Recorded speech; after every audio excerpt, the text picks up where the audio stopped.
But one thing that we definitely need to address tonight, which I think is critical, is what happened earlier today with Senator Ed Markey, who we would both say is probably one of the better senators in the country. again, you know, relatively speaking, okay, let's be very clear. We have a very low bar, yes. But Senator Markey had a very poignant statement to make today about why he is voting no to confirm RFK Jr. as the next DHS secretary, which, if you ask me, his response is exactly why this system is broken beyond repair. They deserve more than an administration that will peddle in lies and misinformation, who are anti-science, and whose bottom line is only the bottom line. Mr. Kennedy and I do agree on one thing. We have work to do in our healthcare system. Too many Americans are drowning in medical debt. Too many Americans skip or ration their medication because they cannot afford it. They don't go to a doctor because they know it will cost too much. The paperwork is too complicated, or the wait times are too long. Healthy, nutritious foods that can keep people fed are too expensive or hard to find. Emergency rooms are filled with the consequences of the opioid epidemic and mental health crises. And people here in Massachusetts, they know that we've let corporate greed infect our healthcare system, shutting down hospitals, hurting patients, and driving healthcare workers out of their jobs.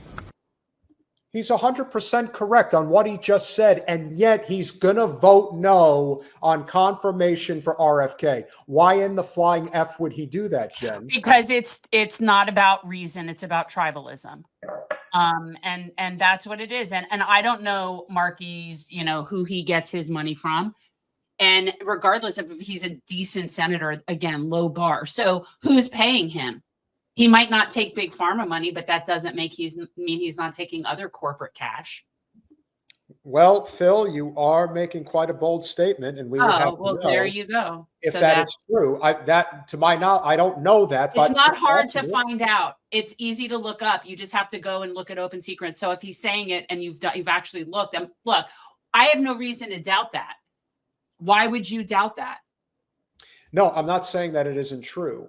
But anybody who's taking money from insurance industry or big pharma, big ag, any of those, they're never going to support somebody like RFK in that position. That's interesting. Yeah. You know what MDMA is, right? MDMA? He doesn't know what MDMA is. It's ecstasy. Well, I think people should be able to do whatever they think is best in terms of dealing with things like PTSD. I think people should be able to do whatever the hell they want with themselves because, yes. Yeah. But and Jessica's I actually right. have a friend from college that did her PhD, her dissertation at Oregon Health Sciences University. She is a neuropharmacologist. And she is someone that I did quite a lot of drugs with back in college. And I always, and there's very few women in this field, by the way. There's not a whole lot of female neuropharmacologists. It's not surprising. But I always used to ask her, do they know that you've done the majority of experimentation on yourself or what? You know, do they know that? Because there are a lot of benefits to MDMA. I'm sure. And yet, I totally believe that. Like, that's the kind of shit that we see. It's why we still haven't done proper research on cannabis because of all the bullshit that we have. Well, that's what happens when all of the, everything that's interconnected between pharma and agriculture is all interrelated. And that's why you have a fentanyl crisis. You have, again, everything is all about what makes the most money for the pharmaceutical industry.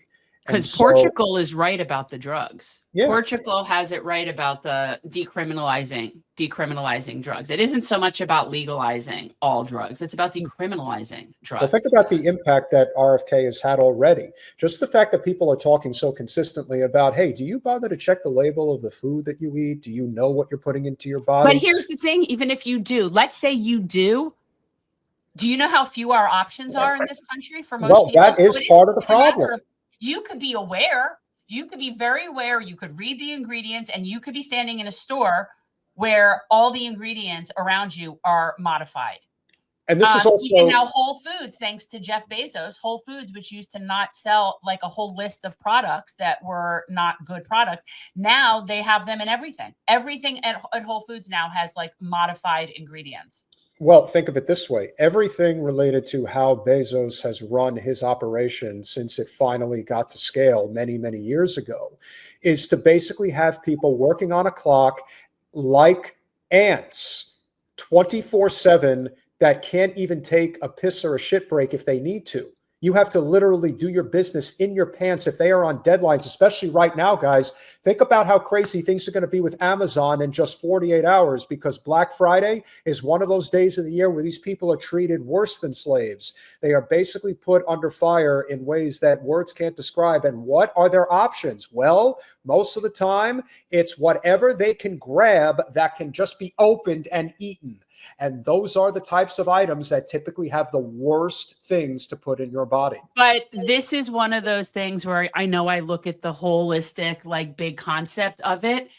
And it really comes down to how we live in this complete work as much as you possibly can to keep your head above water. We don't have a social safety net. We don't have paid leave. We don't have long vacation times. We are a country that is all about working as much as humanly possible. And so when you're like that, everything's about convenience and easy. And the truth is everything is packaged and sold in that manner.